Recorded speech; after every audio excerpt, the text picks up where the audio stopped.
Now turn to Part 1. You will hear two people talking about a survey on local transport. First, you'll have some time to look at questions 1 to 5.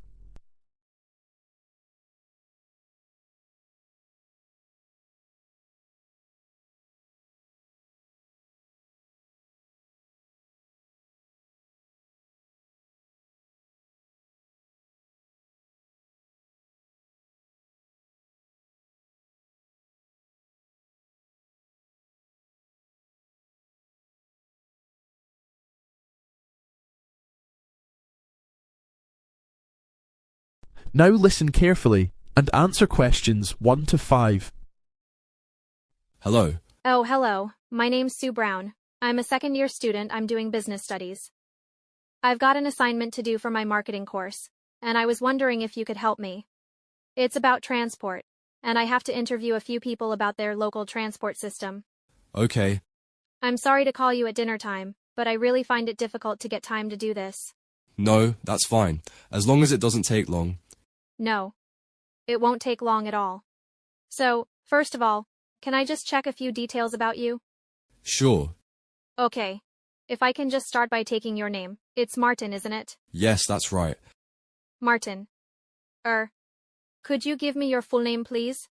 Yes, it's Martin Harris. Is that Harris? Yes, that's right. Okay, thank you. Can I have your contact number? Oh, sure, it's 6961273. 6961372? No, 1273. Got it. Thanks. And can I have your address? It's 22 North Avenue in Newbridge. Oh, right, I know that area. It's a nice part of town. Yes, it is. Okay, and can I just ask what your job is? I work in a bank, in the center of town. Oh, I'm sure that must be very interesting. Yes, it is. Okay, I'd like to ask you a few questions about the bus system. Now, do you live near your workplace? No, I live in the town center, so I have to commute. And how do you get to work? Well, I don't often catch the bus to go to work. I usually drive my car. I only use the bus if I have to go to the shops to buy food or clothes or things like that. Okay, so, do you think the bus service is good? Well, they're okay, but I think they're quite crowded most of the time, especially in the mornings and evenings. It's hard to find a seat. Right, yes, I know what you mean. So, how do you think the service could be improved? Well, I think they should have more buses, especially during rush hours. That would make things a lot easier. Before you hear the rest of the conversation, you'll have some time to look at questions 6 to 10.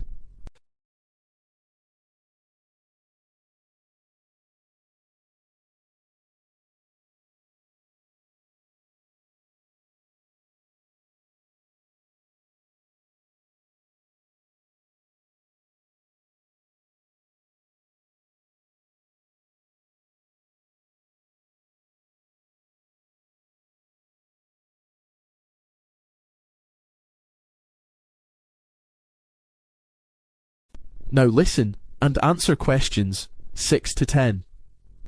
Okay, now I'd like to ask you a few questions about cycling. Do you have a bike? Oh yes, I do. I go cycling quite often, especially at weekends. So, what do you think about the cycle lanes in the city? Do you think there are enough? Oh no, there aren't. There are very few cycle lanes in the city. I think they should have more because cycling is a great way of getting around. It's much better than using the car, especially for short journeys. And, of course, it doesn't pollute the air. Yes, that's true. So, do you think any other bike facilities should be improved? Definitely. There should be more lanes for cyclists, and they should also provide a detailed map showing the best bike routes around the city. That would be really useful. That's a great idea. Now, what about walking? Do you think the city is pedestrian-friendly? Not really. I think they should have more pedestrian crossings, and maybe even introduce a few pedestrian-only zones in busy areas. That would make it safer and more pleasant for people walking. Yes, I agree. Just one last question. How much does a monthly bus pass cost here? Oh, it's £45 per month. I think that's a bit expensive for some people. Oh, I see. Well, thanks very much for your time. You've been very helpful. That's okay. Bye. Bye. That is the end of part 1. You now have 30 seconds to check your answers to part 1.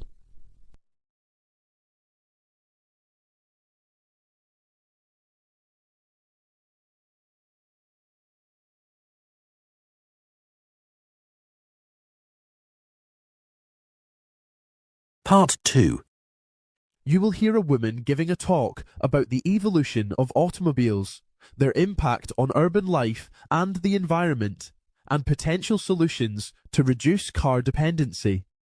First, you'll have some time to look at questions 11 to 15.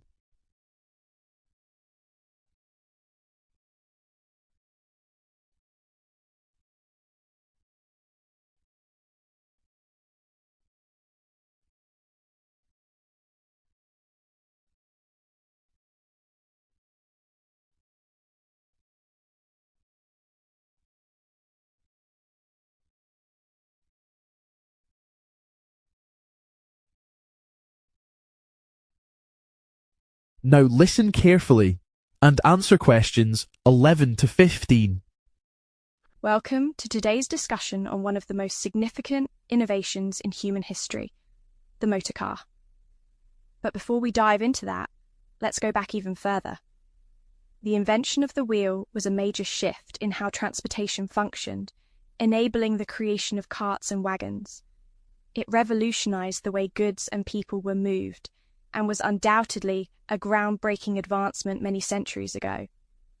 Some might argue that the biggest change came much later, with the rise of industrial transport systems, but the wheel itself was the foundation of modern mobility. Fast forward to the early 1900s, and the automobile became a dominant mode of transportation. During this period, cars rapidly took over from traditional means of travel, with many people choosing them over horse-drawn carriages and bicycles. Not only did cars gain widespread popularity, but they actually replaced many other transport options altogether. Some suggest that what made them unique was their engineering, but their ability to fully displace older methods is what made them stand out. Now, you may be wondering how this discussion fits into our larger series. Today's program expands upon an earlier discussion I had on transport, where I explored various historical changes in how people get around. This episode is one part of a larger exploration of transport evolution, focusing specifically on automobiles. Some may expect us to cover global transport methods today, but we are instead honing in on a single crucial aspect: the rise and impact of cars. One major issue we face today with cars in urban areas is severe congestion. With more and more vehicles on the road, traffic has become a daily struggle, leading to longer travel times and frustration. Although financial costs and safety concerns are also growing problems, the most immediate challenge is excessive road congestion. Some would argue that higher expenses are the key issue, while others believe that the dangers of driving outweigh all other concerns. But the sheer volume of cars in cities causes the greatest difficulty. Speaking of challenges, let's talk about the environmental consequences of widespread car usage. Many argue that modern vehicles are much more durable and efficient than in the past, but the bigger concern is their global impact on the environment. For instance, consider a massive oil tanker transporting fuel across the world. It demonstrates the serious damage that car emissions contribute on an international scale. Some people claim that cars today are not as harmful as they once were, while others believe the real problem is how they are manufactured. But in reality, their carbon footprint remains a major issue. Before you hear the rest of the conversation, you'll have some time to look at questions 16 to 20.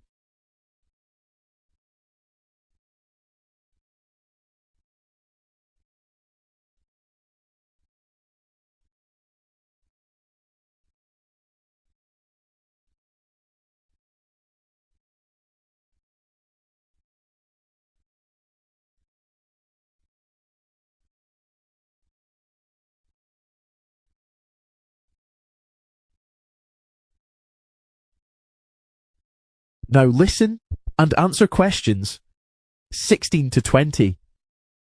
As we consider the challenges caused by increasing car usage, it's crucial to explore strategies that could help reduce vehicle dependence in urban areas. One effective approach is to establish zones where cars are restricted, allowing only pedestrians and cyclists to move freely. This can significantly cut harmful emissions and improve urban air quality. By creating these spaces, we can limit the impact of vehicle exhaust, ensuring cleaner and healthier city environments. Another pressing concern is the cost of fuel and its availability. Many argue that making fuel more affordable would ease the financial burden on drivers, but the real issue lies in ensuring diverse and sustainable energy sources for transportation. If people have access to alternative fuels, such as biofuels or electric charging stations, reliance on conventional petrol and diesel could decrease, leading to a more sustainable transport system. Car-sharing initiatives are another practical solution to reduce congestion. Encouraging people to share rides instead of driving alone can help cut the number of vehicles on the road. With fewer cars in circulation, there will be less strain on road infrastructure and lower overall travel expenses, making transport more economical for everyone. One factor often overlooked is how work schedules affect traffic flow. If companies allowed employees to adjust their working hours, fewer people would need to travel during peak times. This would lead to smoother traffic movement and reduced travel time, benefiting both commuters and city planners.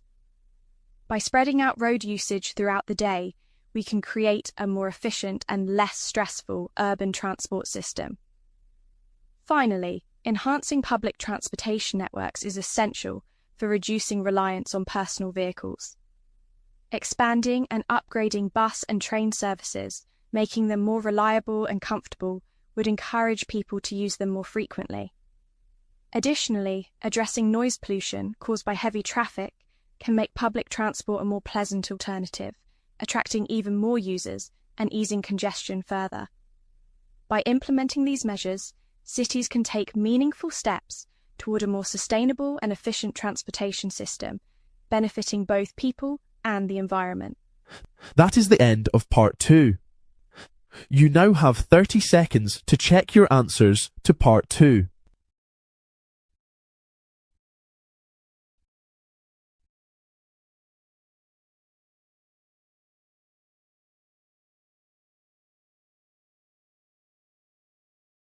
Part 3. You will hear two students called Betty and Bruce talking to Professor Dundee about their own presentation. First, you have some time to look at questions 21 to 24.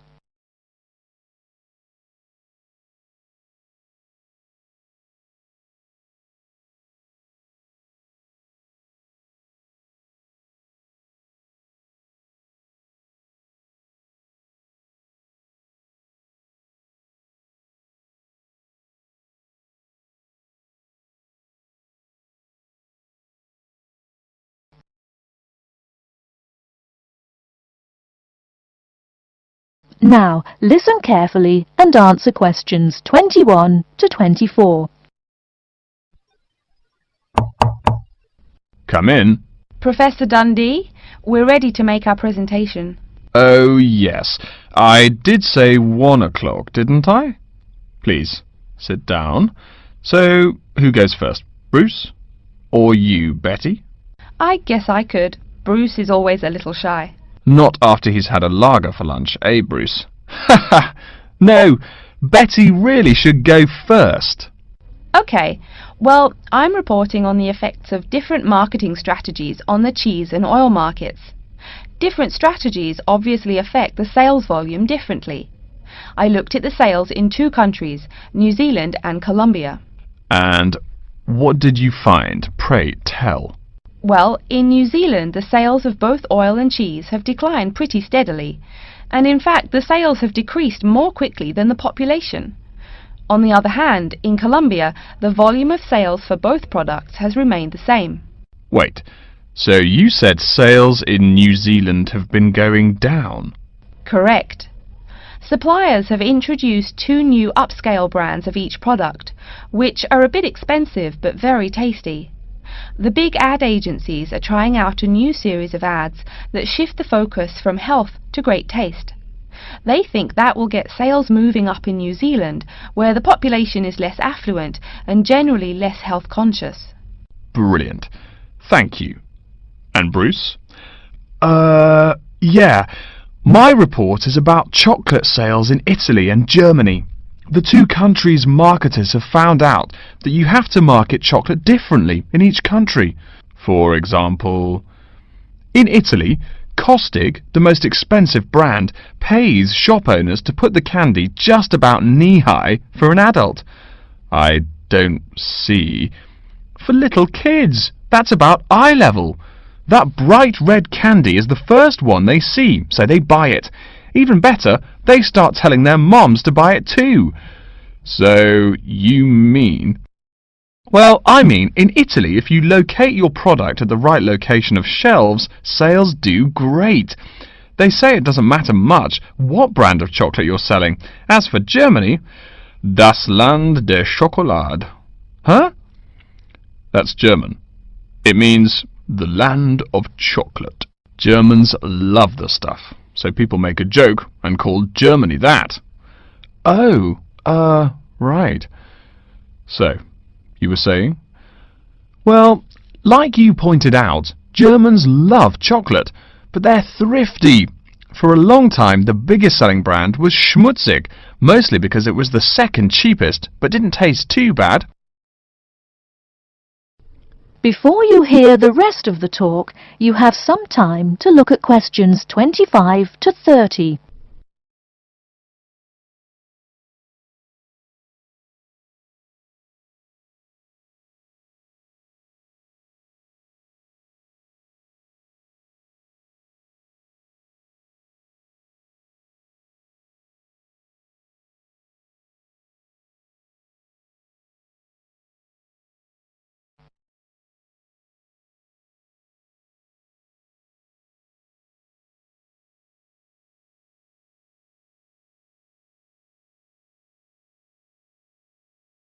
Now listen and answer questions 25 to 30.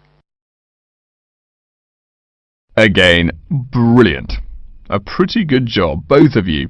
Tell me, what do you plan to investigate next week? I'm especially interested in the effects of colour on sales of products, so I'll be looking at ads for cosmetics and cleaning products in the local market.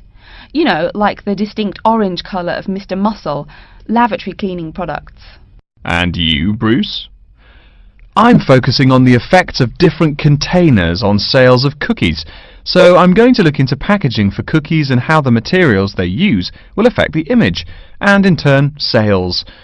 You know, most containers are paper, but some expensive cookies come in metal boxes. The shiny metal boxes catch people's attention, and the image remains in the memory longer.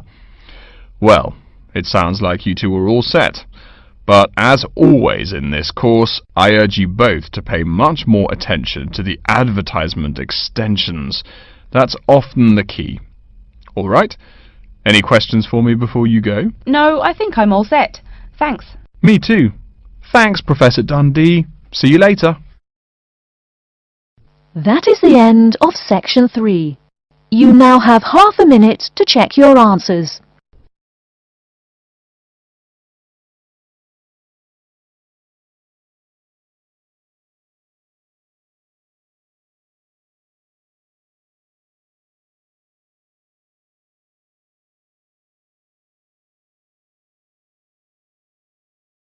Part 4. You will hear an introduction of the exhibition named 2 Centuries of the Bike. First, you have some time to look at questions 31 to 40.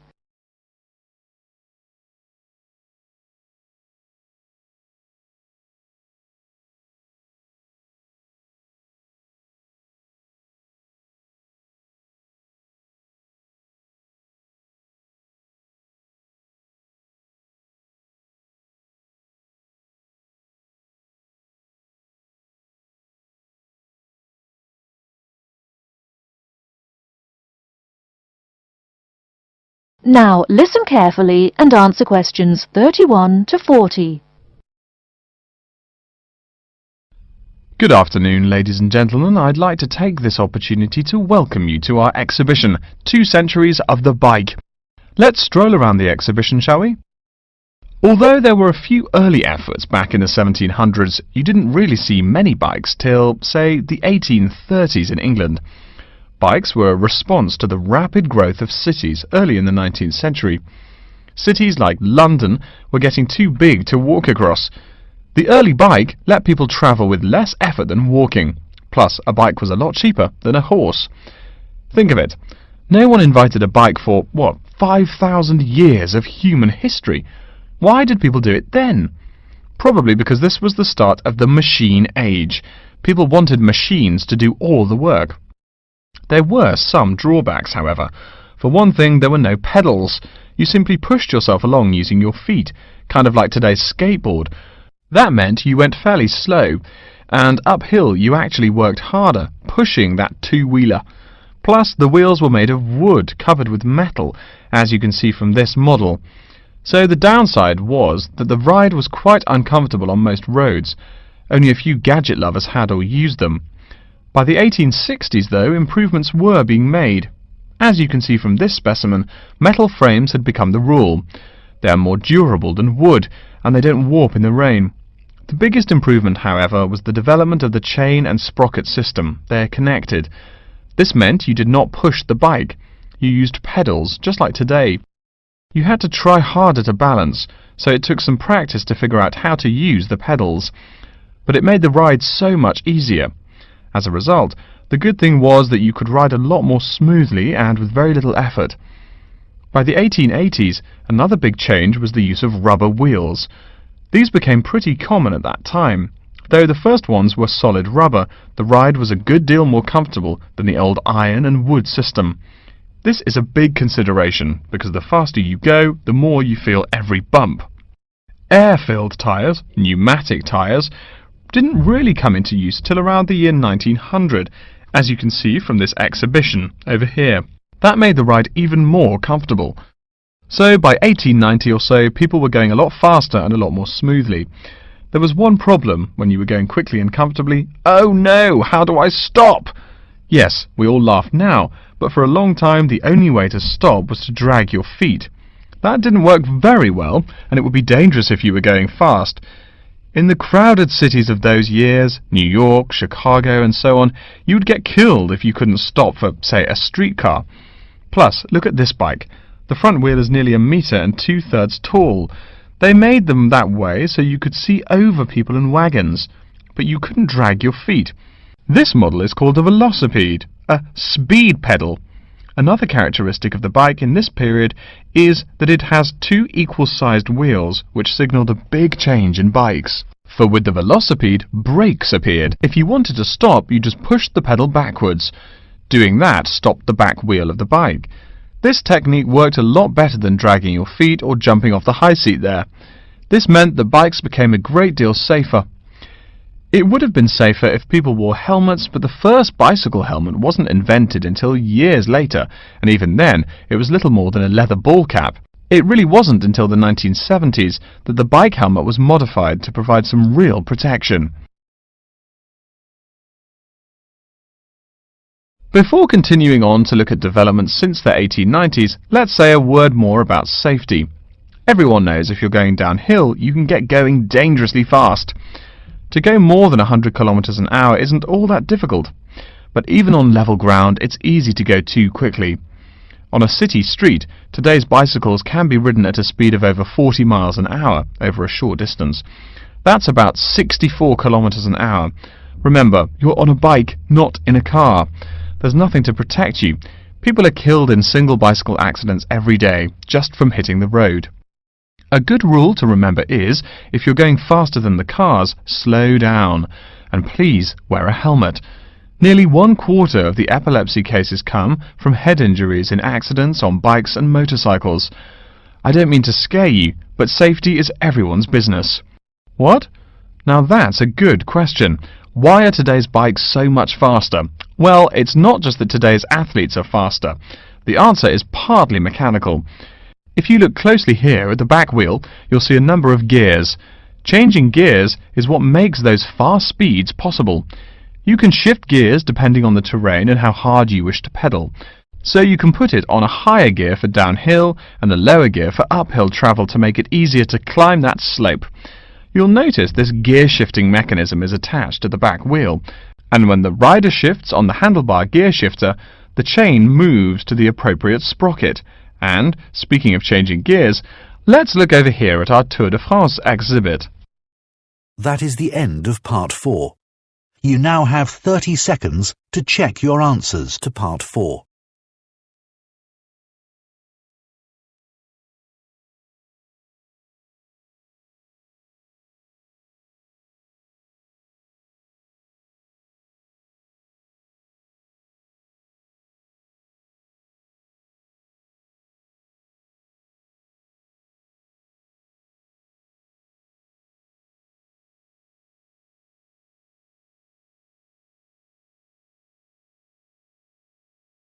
That is the end of the listening test.